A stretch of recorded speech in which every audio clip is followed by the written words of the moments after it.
Mesdames et messieurs, bonsoir, bienvenue dans ce journal et merci de vous informer sur la télévision de la famille. Au sommaire de ce journal, 27e édition du FESPACO allant à la découverte d'un film en lice du pays invité d'honneur, le Sénégal. Également dans ce journal, 5,2 tonnes de cocaïne saisies à bord d'un voilier espagnol. Voilà là qui constituent les titres dans cette édition. Une fois de plus, bonsoir. Tout d'abord, sachez que le président du Faso, Roch Marc Christian Kaboré, est arrivé ce matin à Lomé pour un séjour de 24 heures à l'invitation de son homologue Faure Gnassingbé. Séjourne également dans la capitale togolaise le président libérien George Weah.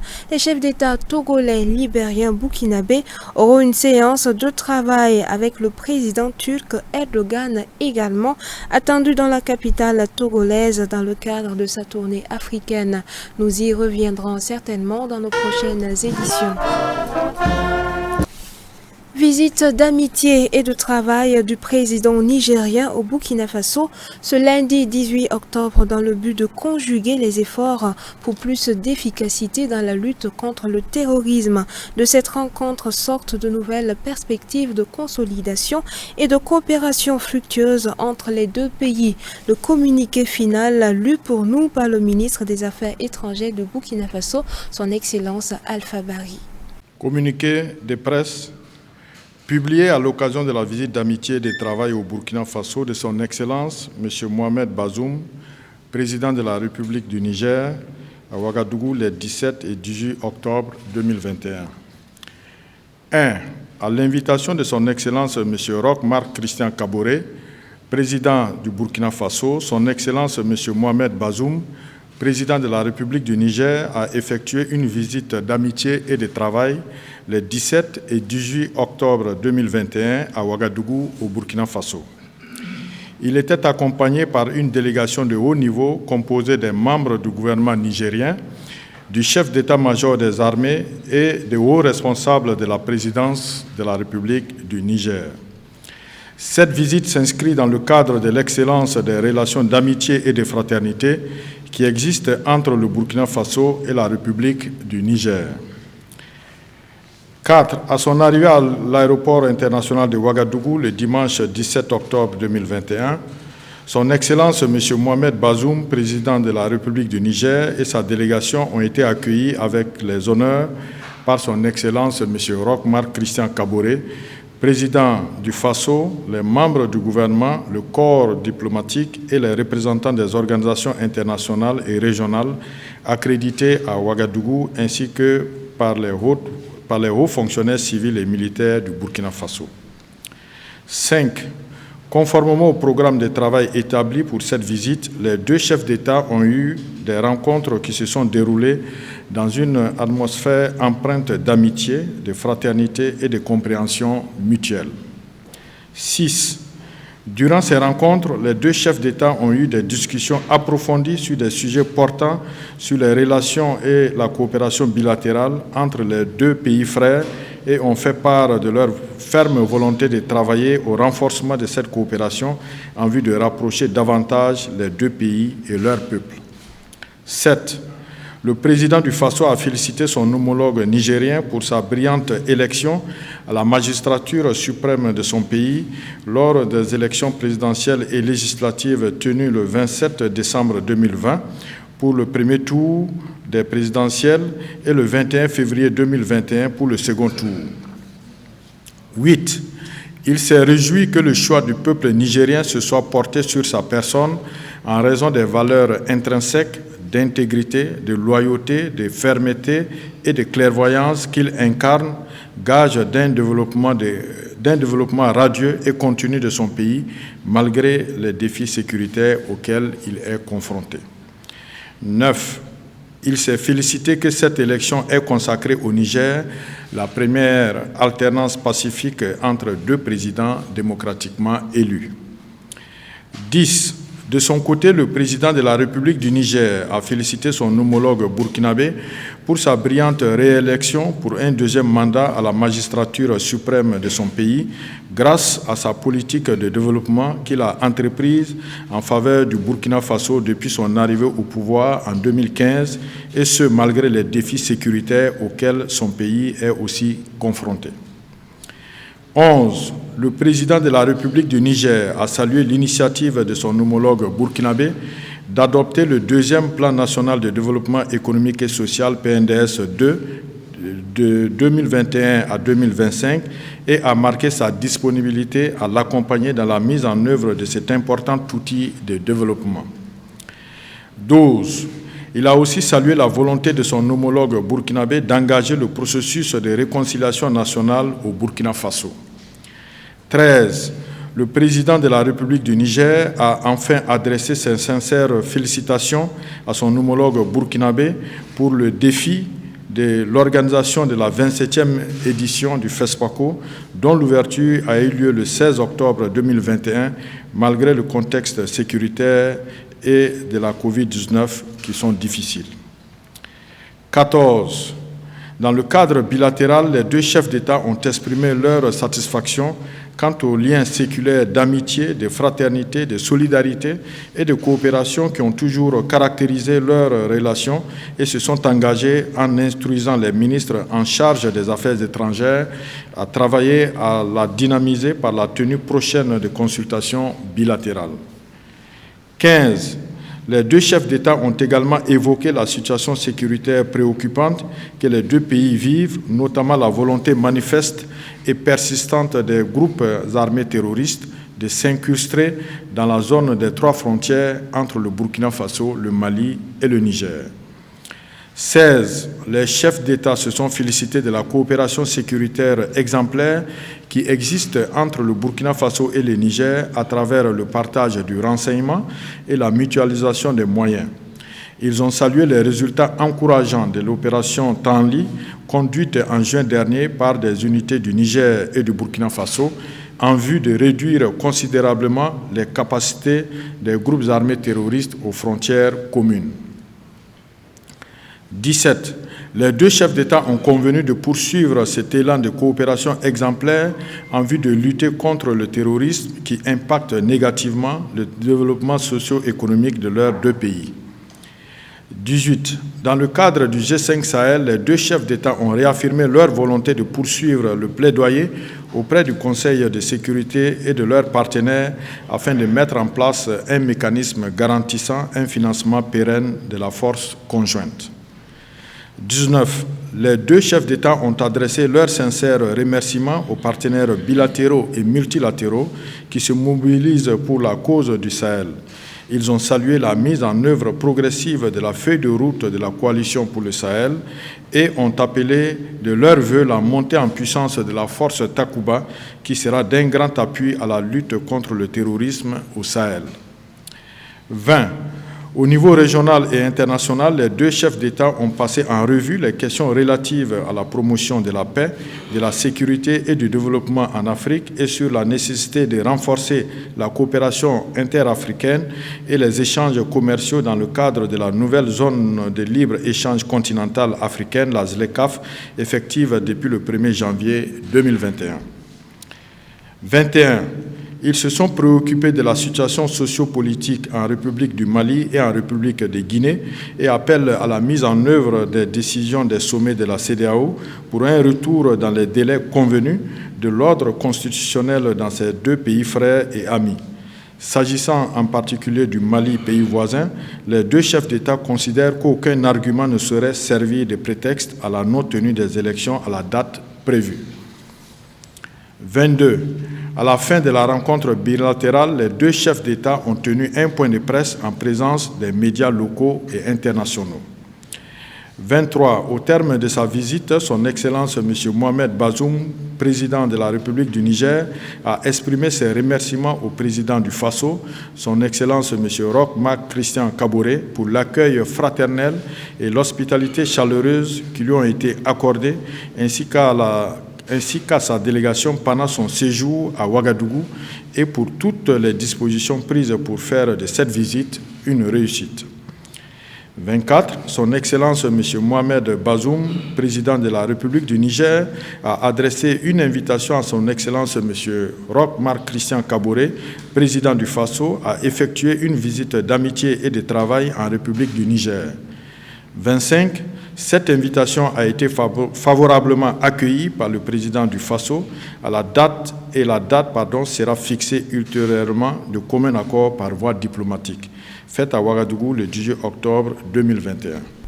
Et nous voilà en plein pied dans la 27e édition du FESPACO qui se poursuit jusqu'au 23 octobre prochain. Allons maintenant dans les salles de projection, précisément à l'Institut français, à la découverte du film fiction en lice pour la récompense de l'étalon d'or du Yénéga du réalisateur sénégalais intitulé Bamoum Nafi, qui signifie le père de Nafi. Le reportage est signé Odette Zanguena et Moïse Kinda. Ouvert le 16 octobre dernier, le Festival panafricain du cinéma et de la télévision de Ouagadougou, FESPACO, bat son plein avec la projection des films en lice. Bon, nous sommes dedans et c'est intéressant. Il y a de la chaleur humaine, il y a les films qui passent. Et pour le moment, je pense que rien à dire, tout est OK et c'est excellent. C'est ma première expérience au festival, mais j'apprécie beaucoup l'atmosphère. Les films sont formidables. À l'Institut français, les festivaliers ont pu découvrir l'un des 17 films retenus dans la catégorie fiction qui concourt pour la récompense suprême de l'étalon d'or du Yénéga. Il s'agit notamment du film Bamoum Nafi, qui signifie le père de Nafi, du réalisateur sénégalais Mamadou Diou.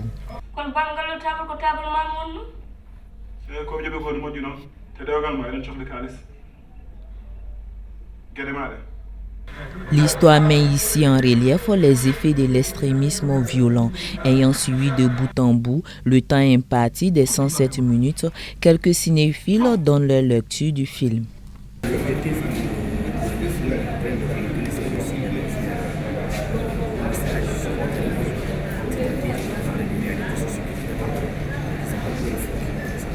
Ça a été entièrement réalisé au Sénégal?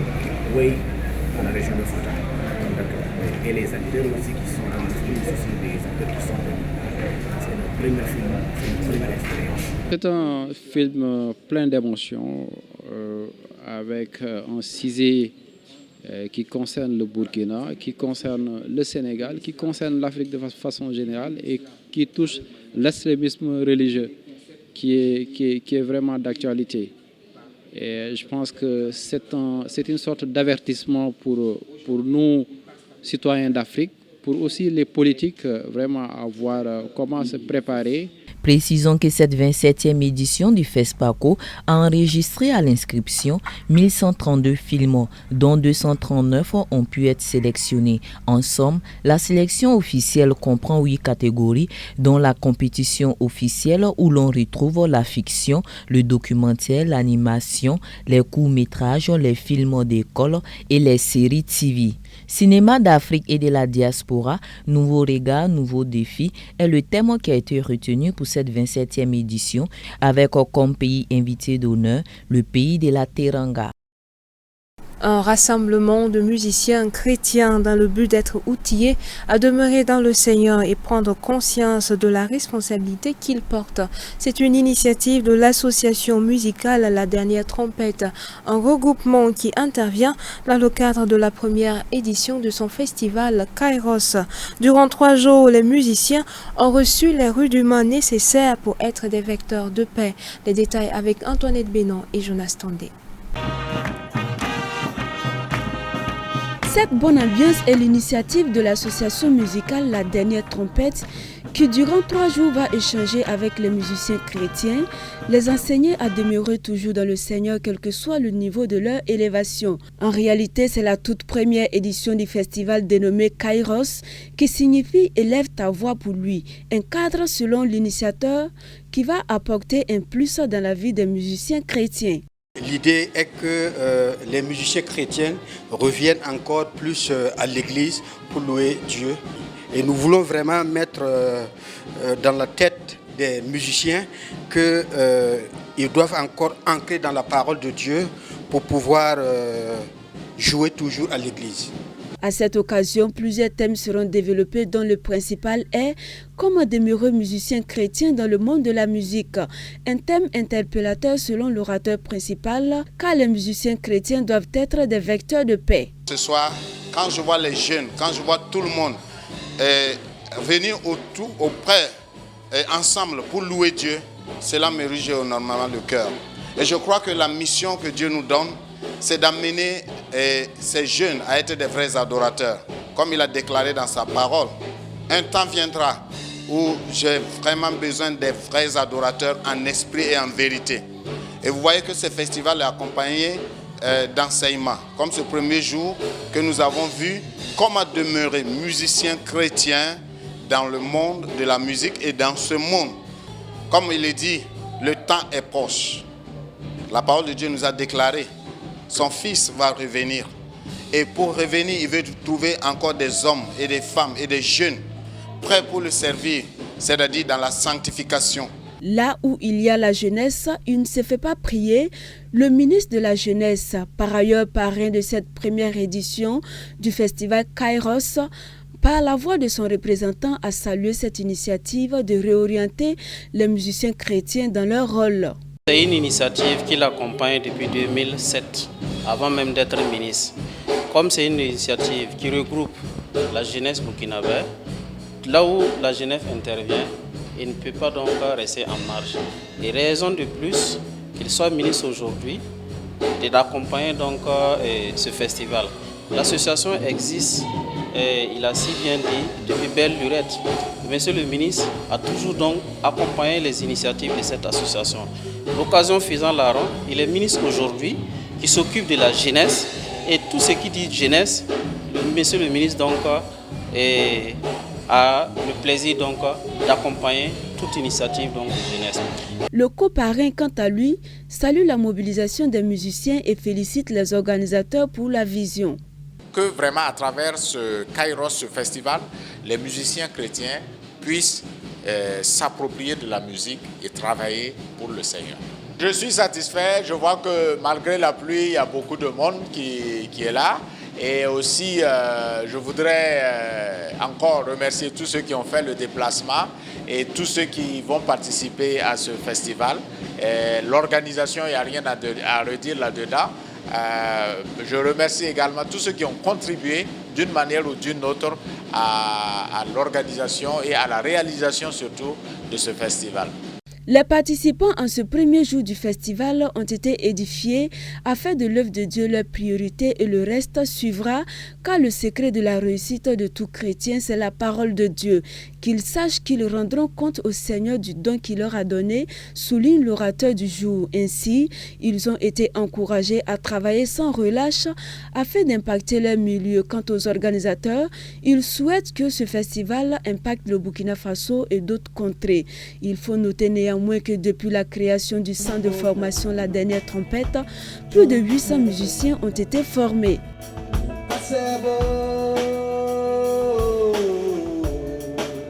En tout cas présent dans l'actualité hors de chez nous, nous vous l'annoncions en titre, la plus grosse saisie de stupéfiants réalisée au Portugal ces 15 dernières années. En effet, les autorités portugaises ont saisi 5,2 tonnes de cocaïne à bord d'un voilier espagnol lors d'une opération conjointe.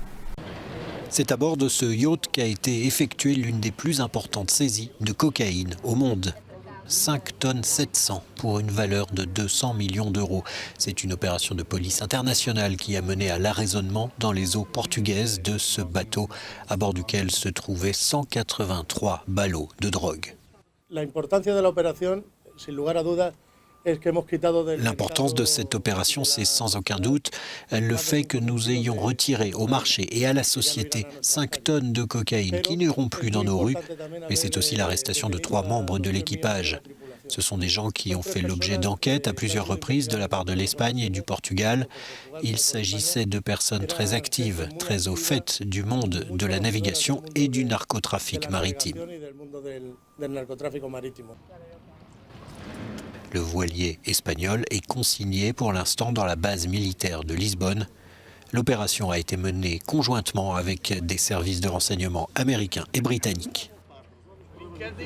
La Corée du Nord tire un nouveau missile balistique vers le Japon depuis un sous-marin, le dernier d'une série de tests commencés il y a quelques semaines et qui suscite l'inquiétude. La Corée du Nord a procédé à un nouveau tir de missiles balistiques, semble-t-il, depuis un sous-marin. Tir qui survient notamment après cette exposition, durant laquelle le régime de Pyongyang avait fait l'étalage de son armement. Le missile a été lancé depuis la ville portuaire de Sinpo sur la côte Est en direction du Japon. Il s'ajoute aux autres essais de missiles réalisés dans le passé par le régime de Pyongyang, dont un le mois dernier. Le gouvernement japonais a renouvelé ses condamnations et ses inquiétudes. Cela menace la paix et la sécurité de notre pays. Les tirs de missiles constituent une violation de la résolution du Conseil de sécurité des Nations Unies. C'est extrêmement regrettable. Des préoccupations partagées par la Corée du Sud qui a annoncé la tenue prochaine d'une réunion du Conseil national de la sécurité. Séoul s'inquiète de l'arsenal développé par son voisin du Nord qui reste sourd aux condamnations de la communauté internationale. 2 ans après le dernier sommet entre Donald Trump et Kim Jong-un, les pourparlers sont au point mort. Et voilà qui referme ce journal. Merci de nous avoir suivis. Très bonne suite de programme sur la télévision de la famille.